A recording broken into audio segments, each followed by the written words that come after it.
ये बाबू राजस्थान में बालू में रहता है बड़ी साहब, राजस्थान में।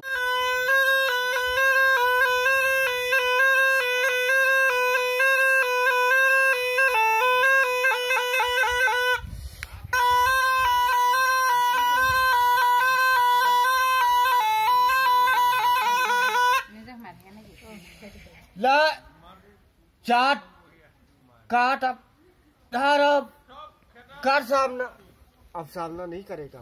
इतना बड़ चीज रहने से कभी काटेगा नहीं, कभी फूकेगा नहीं।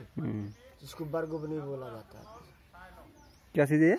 इसको बरगुबनी बोला। बरगुबनी।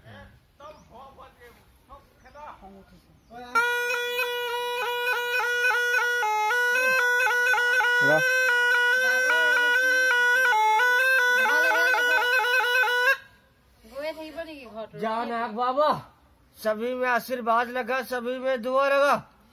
कौन देता है तेरे लिए? मैं नाग बाबा को दूध खाने के लिए मैं आज में तब महफिल लगा हुआ है। आज में दूध है क्या? मांग विशेष से जो देते खुशी से आज में तब बाबू लोग खड़ा हुआ है। आज में